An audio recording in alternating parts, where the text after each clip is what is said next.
Hey everyone, it's Chris with Carolinas for Trump.us, and I'm making this video today because yesterday I attended an event with the local Republican Party.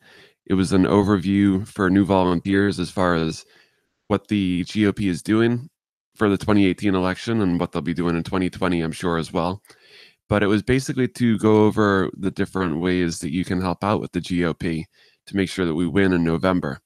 Now, I live streamed the event and I had permission to do it up front, but then I guess there was a communication issue, and afterwards I was asked to take it down. So I did. I took it down, and I got a lot of messages from people on Facebook who had seen parts of the live stream and wanted to watch the whole thing because they're interested, but they're not sure what to expect or what they'll be doing if they do volunteer. So I figured I would just go back through my notes that I took and put together a little presentation to go over any questions that people had and to kind of explain what you can expect if you do decide that you want to volunteer with your local GOP, whether it's here in North Carolina or anywhere else in the country. I'm sure they're doing the same stuff. So, just to get this out of the way first and foremost, Carolinas for Trump.us is a grassroots group. We started here in Charlotte, North Carolina. It has no formal affiliation whatsoever with the GOP or the Republican Party. I myself am an independent voter. I am not a Republican. I claim no affiliation with the Republican Party other than we're working towards the same goal, which is to not only elect Republicans this November to help Donald Trump pass the Make America Great Again agenda that he ran on and won on, but also to get a head start on the 2020 election where we're hopefully going to re-elect Donald Trump. So with that out of the way, I'll go ahead and go over basically what you can expect if you do decide to volunteer with your local GOP. This is an unofficial overview, and like I said, no formal affiliation whatsoever. This is simply to give an overview for anyone who's curious about what they'll be doing if they fill out a form on the GOP website, what they'll be asked to do, what they can expect, and how it all works. So let's get started. What they're likely going to have you do if you sign up to volunteer is one of three things, or a combination. Door knocking, which is going door to door, phone banking, which is making phone calls, or voter registration, which is getting Republicans or likely Republican voters to sign up to vote if they aren't already. It's easy and convenient for you to do. The goal is not to make it a job, but to make it something that you can feel good about doing. So you're going to work in your own neighborhood. You can work in other neighborhoods as well, but the goal is to have people working where they live, where they work, where they go to school. And that's simply because you're able to work with people who already know you. You're not a stranger coming in from someplace else who they don't know or trust. If you're going to your neighbors and talking with them about voting in November, they're much more likely to be receptive to your message. You're able to work when and where you're able to, and as much as you want to. You can work full-time, you can work part-time, whether it's an hour a weekend, whether it's a couple hours a day. It's up to you how much you work. It's really just about what you're able to. And why would you do this? First of all, the purpose of door knocking and phone banking is not to persuade or influence anyone. It's data collection. You want to get a read on the local voters, and this is going to help the Republican Party at the local level as well as the national level to identify areas for candidates to focus on.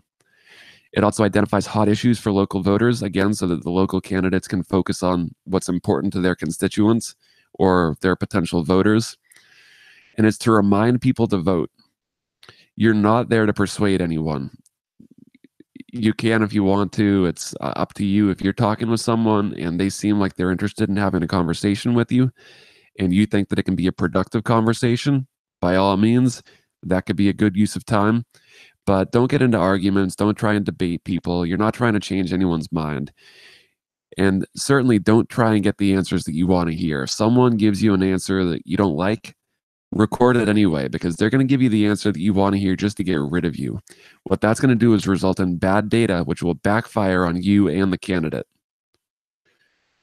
The Republican Party's data collection accurately predicted the 2016 voter turnout within 1%. So it's a good system. It works. Now, when you're knocking on doors or making phone calls, you are going to increase the likelihood that someone will vote for the candidate that you're there to represent. Voters are 6% more likely to vote after an in-person contact, and they're 2 to 3% more likely to vote for your candidate after making contact by telephone. And this is each contact, so it's going to go up and up and up each time that they get contacted by someone like yourself. Now, how are you going to do this? The Republican Party uses an application that allows you to have your own unique login ID and password, which you'll get set up when you sign up to volunteer. Someone will set you up with your unique login ID and password. The app can download to your Apple or Android phone. And if you don't have a smartphone, if you're like my parents, for example, and you're not in the whole technology thing, they can give you your paperwork that you can carry around on a clipboard. So don't feel intimidated if you don't do a smartphone thing. But it is an app. It's super easy to use. It's convenient. And it works with like for door knocking, you're gonna have walk books. That's what they call them. Basically, it's a designated area with a list of addresses that they want you to go to and try to make contact with voters. They're assigned to you by your coordinator, whoever you're working with, and it's going to map step by step each of the houses that you're going to go to, and it's going to do it in a way that is efficient and time efficient and convenient for you. Like I said, it can be done on paper if you prefer. You just get basically a paper map with the step-by-step directions printed out instead of it being on an application. If you're doing phone banking, making phone calls, it's a list of numbers that they put together, and you basically click a button to dial the number. It's super easy and convenient. They try to make it efficient for you. And you're only going to be going to friendly voters or friendly addresses. They're not going to send you to every single door. They're only going to send you to addresses that they've identified where there's voters who are either Republican or likely to vote Republican. They're not going to send you to a diehard liberal's house to get into some shouting match with a Bernie supporter or whatever. So don't worry about that. You may run into people who are on the list for the wrong reason, and they may be aggressive or hostile or unfriendly to you. And that's just a numbers game. It's not going to be the majority of them, but that is possible. I don't want to mislead you and say that it's 100% going to be all pro-Trump or pro-Republican, but they do their best to make sure that you're only going to places where you're going to be able to make progress and have a good encounter. The voters are going to be listed by household or phone number, and that could mean that there might be 3 or 4 different names at each address, and you don't know who you're going to get when you knock on the door, or if you call them on the telephone. The information on the app is going to include the names, the age, the gender, and information about how reliable the voter is, for example. And like I said, you're going to click on that address that you're going up to the door, and it's going to list everyone there. So if you knock on the door and a woman comes to the door, you know that it's probably not John Doe that's at the top of the list. It might be Jane Smith. So the information is on the app or the paper printout, however you do it. And it's just easy to help identify who it is you're speaking with. You can also update the information on the spot, including the voter registration info. So if someone's moved and they're no longer living at the address, but the person that answers the door is interested in talking to you, you can simply update their information. It searches the voter database to import their information, and it'll automatically update their voter registration for them so that they don't have to worry about filling out paperwork or not having the right credentials to vote in the election. So you're probably wondering, what are you going to say to these people once you get them on the phone or once you knock on the door and they come to the door? The important thing to remember is that you are going to get a script, but don't read it line for line. You're going to sound like a phony robot, telemarketer, or whatever. You want to make it your own. So study the script, learn what the questions are and what it is you're going to be saying, and make it your own. You want to sound natural. When you're doing these phone calls or knocking on the doors, the responses that you're going to record are already on the app, so you can just click the button to record the response. You don't have to type things in or make notes. You can simply just hit the button that corresponds to their response. And when you make contact with a voter, whether it's on the phone or in person, you just introduce yourself. It's simple. So you might say, "Hey, my name's Chris. I'm a volunteer with the local Republican Party, and I was just wondering if you plan on voting for whatever the candidate's name is, in November. Then you want to confirm who it is you're speaking with. So in that previous example, like if the woman comes to the door or the man comes to the door, you might say, "Hey, just so I know, are you Joe Schmo or Jane Smith or whatever the name is that's on the list?" And just confirm who it is and make sure you've got their name selected so that you record accurate information. And you're going to record responses such as either they didn't answer or they answered but weren't interested in talking. They refused to take the survey. You may find out that the person that you're trying to reach is deceased. So they're probably not going to be voting unless they're going to be voting for Democrats. Uh, you could also find out they moved, and you can, like I said, update the information that's in the app with the new voters' information. Or they might say, "No, that person moved and I'm not interested in talking to you," in which case you can click no, and they moved and they're not interested. If they're interested in taking the survey, you can also click that, and that's going to proceed to the following questions. And there is another option for if it's a gated community or you somehow can't access that address, you can click that as well so that it shows that you tried, but there's no way to get to their front door, for example. The questions in the survey include, if the election for the House of Representatives were held today, would you be more likely to support the Republican or the Democrat candidate? Now, one note to make is that when you're talking to these voters and asking these questions, you do want to mention the Republican candidate's name, but you don't want to mention the Democrat candidate's name. And the reason why is that you don't want their name recognition to increase.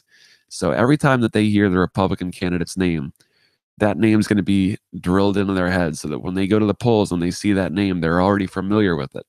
If they have no clue who the Democrat candidate is, you don't want to remind them what their name is or make it so that they're likely to remember that person in the future. So just keep that in mind. The next question is, what are the top issues concerning you as a voter? And it might be something like the Second Amendment or the economy or immigration. And like I mentioned earlier, this is all to help the local candidates or the candidates running for office to identify what's important to the voters that they're reaching in this neighborhood. And the final question is, would you be interested in volunteering to inform voters of the issues and the candidates in the upcoming election?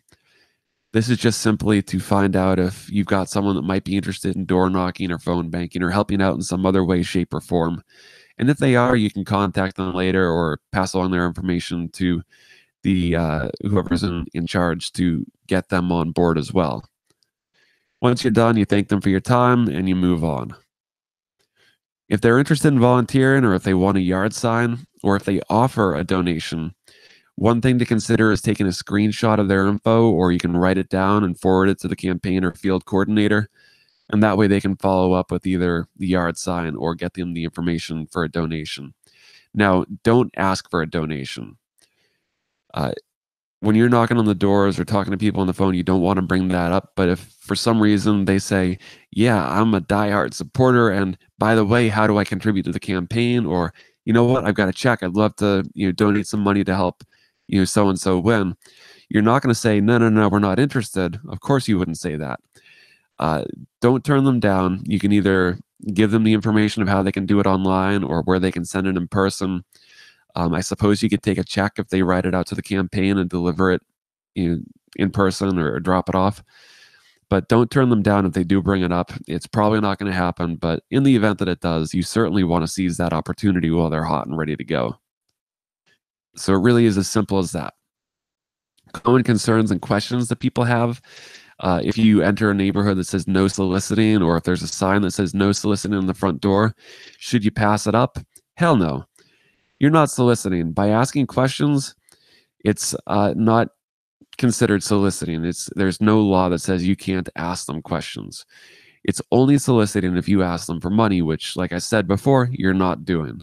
So you're perfectly legal. Now, the easiest response if someone gets upset or says, "Hey, there's a sign that says no soliciting" or something, just apologize, move on. Don't take it personally. Don't worry about whether or not you're breaking the law. You're not. If they want to argue it, you can point them in the direction of the North Carolina or whatever state you're in, the general statute that says that it's perfectly legal what you're doing.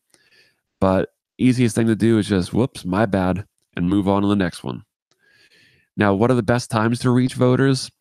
During the week, you want to reach them between 4 p.m. and 7 p.m.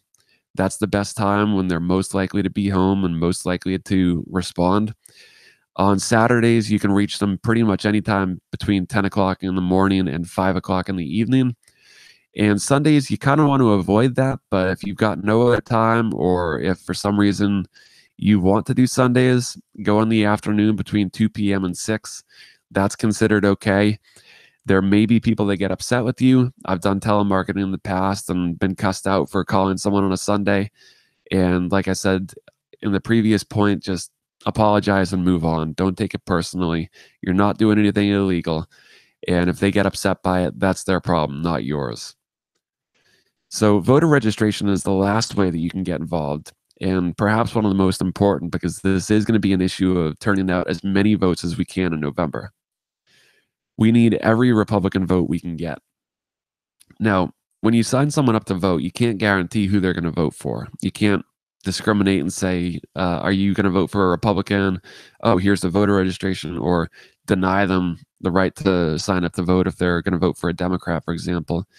But what you can do is play the odds and stick to places or events where they're more likely to be Republicans. So perhaps churches or county fairs or country music festivals or something like that.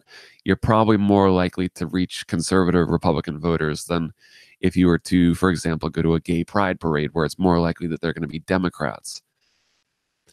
The GOP also does use their data, and they're able to ID likely Republican voters who either aren't registered or who need to update their voter registration. And for that, it's as easy as dropping off voter registration forms to make it easy for them to do and to remind them to do it in time. So that's another way that you can get involved. It is also done with an app similar to the door knocking, but you're not trying to reach someone in person. You don't have to actually make contact. You're just dropping off the paperwork.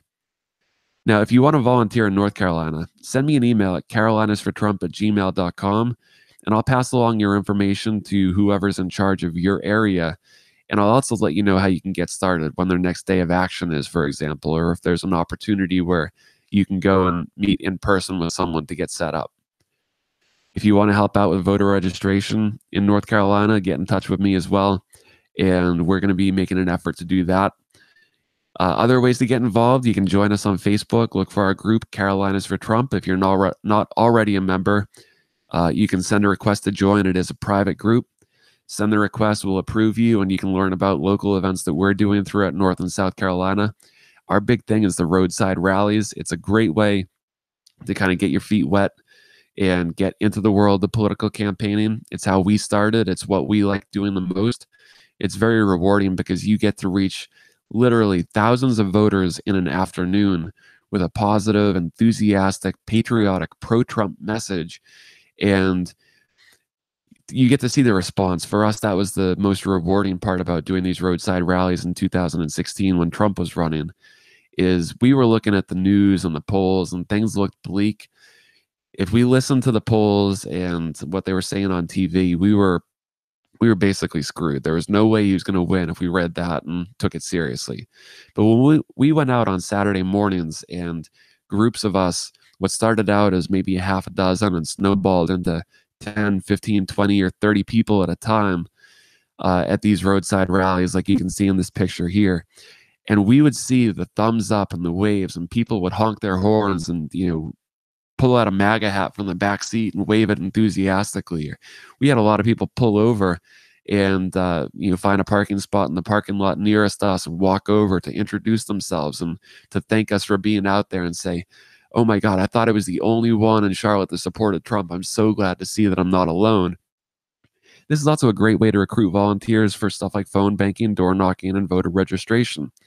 So if you want to get involved with that kind of stuff, which I think is a lot more fun, and you can learn more about what we're doing throughout North and South Carolina at Carolinas for Trump, the group on Facebook. If you're not in North or South Carolina, but you want to do something like this in your area and you need to get started, send me an email, carolinasfortrump@gmail.com. We'll help you get set up. We can help you identify areas that are going to be effective and safe for you to put together a group. We'll let you know how you can get all the gear that you need, the signs, the flags, etc. how to set things up, how to organize, and what to do in order to make the most of your roadside rallies. We encourage you to get involved in whatever way you feel you're going to be able to have the most impact and what you're going to be most comfortable with. For some people, it's going door to door, knocking on doors. That's a great way to get a good workout in, to meet new people. And it is definitely effective. It does make a difference. During one of the local elections in 2017, I volunteered with a local city council candidate to stand outside one of the polling centers and to greet voters and hand out information. And I was blown away by the number of people that came up to me and said, you know what? Your candidate was the only one who knocked on a door, or someone from their campaign knocked on my door, or I met them at wherever and they talked with me. And for that reason, I'm voting for a Republican for the first time. Or your candidate definitely has your vote. The other person didn't reach out, they didn't make a phone call, or I didn't speak with anyone from their campaign. So it does make a difference. Same thing with phone calls and the voter registration. Like I said, that's crucial as well. So thanks for watching this short video. I hope it went over the information that you may have missed yesterday if you weren't able to make the meeting here in Charlotte, or if you're not in the area but you're curious about getting involved. I know that when I first started in 2015, 2016, I was brand new to the world of politics. I wanted to get involved because I was really excited for Trump, but I was nervous, not exactly the most social person. I'm good at faking it, but definitely I like knowing what I'm getting into ahead of time. So if I had had this sort of information, I think I probably would have gotten involved sooner. And I hope that this will help you make the decision to get involved right now, because we need you. We need every person we can get to help out in whatever way they can. Like I said, whether it's an hour a week, whether it's 1 hour between now and November, or whether you can go out for 2 hours a day for the rest of the 70 whatever days between now and the election. We need every person to do what they can to help out so we win in November, so the Democrats don't take control and they try to derail or impeach Trump. We need everyone to do everything they can to win in November. Thank you for watching. Check us out, carolinasfortrump.us. Find us on Facebook. My name is Chris O'Shea. Email me, carolinasfortrump@gmail.com, if you want to get involved or if you need help setting something up in your area. Thanks for watching.